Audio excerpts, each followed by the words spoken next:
न मे विदुः सुरगणाः प्रभवं न महर्षयः अहम आदिर्हि देवानां महर्षिणां च सर्वशः। नमस्कार मित्रों, ये जो श्लोक है भगवद गीता के 10वें अध्याय का दूसरा श्लोक है जिसे हम आज गहराई से समझेंगे। तो आइए सबसे पहले इसके अर्थ को समझते हैं। तो जो श्लोक है वो कहता है, न मे विदुः सुरगणाः अर्थात नहीं मुझे जानते देव, प्रभवम न महर्षयः अर्थात प्रभाव को नहीं महर्षि, अहम आदिर ही देवानाम अर्थात मैं आदि हूँ निश्चित ही देवों का, महर्षिणाम च सर्वशः अर्थात और महर्षियों का सभी रूपों में। तो यहाँ पर श्री कृष्ण अब जो वचन अर्जुन को देने वाले थे उन्हें देना आरंभ करते हैं और वो इन वचनों को आरंभ करते हैं ये कहकर कि मुझे नहीं जानते देव और न ही मेरे प्रभाव को समझते हैं महर्षि। और ऐसा इसलिए है क्योंकि मैं इन सभी का आदि हूँ अर्थात इन सभी के पहले मैं आया हूँ, तो मैं इन सभी के होने का कारण हूँ। तो मैं इन सभी के होने का कारण हूँ और ये जो देव हैं और ये जो महर्षि हैं ये मेरा प्रभाव हैं। तो क्योंकि मैं इनका कारण हूँ और ये मेरे प्रभाव हैं, इस कारण से ये मुझे नहीं समझ सकते, क्योंकि प्रभाव जो होता है वह सदा कारण के से उत्पन्न होता है, तो कारण के नीचे होता है। तो प्रभाव जो होता है वह कभी भी कारण को पूर्ण रूप से नहीं समझ सकता, क्योंकि कारण के द्वारा ही तो प्रभाव आया है। तो प्रभाव जो है वह कारण से नीचे होता है। तो यहाँ पे हमें जो समझना है वह यह है कि यदि कोई व्यक्ति ये कहता है कि वह ईश्वर को पूर्ण रूप से समझता है, तो ऐसे व्यक्ति को आप मूर्ख मानिए। ऐसा व्यक्ति जो है वो वास्तव में कुछ भी नहीं समझता। वह वास्तव में एक ऐसी स्थिति में है जहाँ पर कि वो हठ धर्मिता में चला गया है। और यदि वो कहता है कि मेरा ही मार्ग का अनुसरण करो, बाकी दूसरों के मार्ग का अनुसरण मत करो, तो फिर तो वह व्यक्ति वास्तव में अज्ञानी है और ऐसे व्यक्ति का सर्वनाश होना ही होना है। तो जो मूल बात है जो कि हमें समझनी है वो यही है कि श्री कृष्ण यहाँ पर सृष्टि में जो कुछ भी है उसका कारण है, और ये जो सृष्टि है और इसके परे जो कुछ भी है वह वास्तव में श्री कृष्ण के द्वारा उत्पन्न हुआ प्रभाव है। और कि प्रभाव जो होता है वह कारण के निम्नतर होता है, तो इस कारण से प्रभाव जो है वह कभी भी कारण को समझ नहीं सकता। तो इसीलिए जो देव हैं जो कि श्री कृष्ण से आए, या जो महर्षि हैं जो कि श्री कृष्ण से आए, वह सभी वास्तव में श्री कृष्ण का प्रभाव है। तो वह श्री कृष्ण को समझ नहीं सकते पूर्ण रूप से, वरना ही वह श्री कृष्ण के प्रभाव को पूर्ण रूप से समझ सकते हैं। तो इसलिए हमारे मन में एक खुलेपन का विचार होना चाहिए कि जितना भी हम समझते हैं वह वास्तव में संपूर्ण ज्ञान नहीं है, इसके परे और ज्ञान भी है जो कि हमें समझना है। तो इस प्रकार से जब हम चलेंगे तो हम एक खुला मन रखेंगे और हमारे मन में यही विचार होगा कि और जानना है हमें, और जानना है हमें, और जानना है हमें। तो इस प्रकार से जब हम खुला मन रखेंगे तभी वास्तव में हम श्री कृष्ण की ओर बढ़ सकेंगे।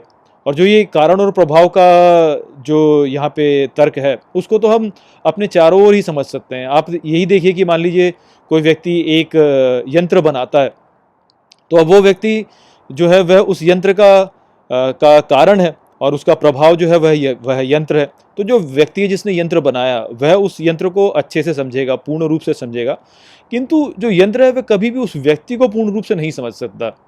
आप इसको ऐसे समझिए कि मान लीजिए कि कोई एक सॉफ्टवेयर इंजीनियर है जिसने एक सॉफ्टवेयर का निर्माण किया, तो वो जो सॉफ्टवेयर इंजीनियर है वह उस सॉफ्टवेयर को पूर्ण रूप से समझेगा, किंतु जो सॉफ्टवेयर है जिसको उसने बनाया वह कभी भी उस व्यक्ति को पूर्ण रूप से नहीं समझ सकता। किंतु तब भी आज के समय आप देखेंगे कि बहुत से ऐसे लोग हैं जो कि इस तर्क के परे जाते हैं। ये तर्क वास्तव में बहुत ही सरल है कि कभी भी जो प्रभाव है वह कारण को पूर्ण रूप से नहीं समझ सकता, किंतु तब भी आज के समय आप देखेंगे कि बहुत से लोग ऐसा तर्क लगाते हैं, विशेष रूप से कृत्रिम बुद्धिमत्ता अर्थात आर्टिफिशियल इंटेलिजेंस के उसमें, कि बोलते हैं कि एआई जो है वह वास्तव में सिद्ध कर देगा कि ईश्वर नहीं है, क्योंकि एआई जो होगा वह भी चेतन होगा और वह चेतन हो करके समझ लेगा सब कुछ, वह सब कुछ समझ लेगा। तो ऐसे लोग वास्तव में ये नहीं समझते कि अरे तुम स्वयं ही ईश्वर को पूर्ण रूप से नहीं समझ सकते, तो वह जो तुम सॉफ्टवेयर बनाओगे वह तो कहाँ से समझेगा। ठीक है, माना कि उसमें चेतना है, किंतु वो जो चेतना है वह बहुत ही निम्न स्तर की चेतना है। वह चेतना बहुत ही निम्न स्तर की है और वह निम्न स्तर की चेतना जो चेतना का भी स्रोत है उसको कैसे समझ पाएगी? नहीं समझ सकते, तुम नहीं समझ सकते। जो सॉफ्टवेयर लिखने वाला व्यक्ति है वह ही ईश्वर को पूर्ण रूप से नहीं समझ सकता, तो उसके द्वारा लिखा गया जो प्रोग्राम है वह तो क्या समझेगा। तो इस बात को नहीं समझते लोग।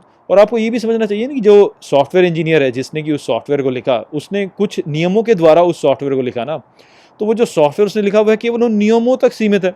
और जो लिखने वाला है वह तो उन नियमों के परे है, वह तो उन नियमों के परे भी सोच सकता है, वो सॉफ्टवेयर जो वो नियमों के परे नहीं सोच सकता। तो इस प्रकार से जो सोचने वाला है, जो लिखने वाला है, वह उस सॉफ्टवेयर से बड़ा ही हुआ ना, वह उस सॉफ्टवेयर से अधिक दूरी तक सोच सकता है। उसकी जो चेतना है वह उस सॉफ्टवेयर की चेतना से कहीं अधिक है। जो सॉफ्टवेयर की चेतना होगी वह केवल सीमित होगी।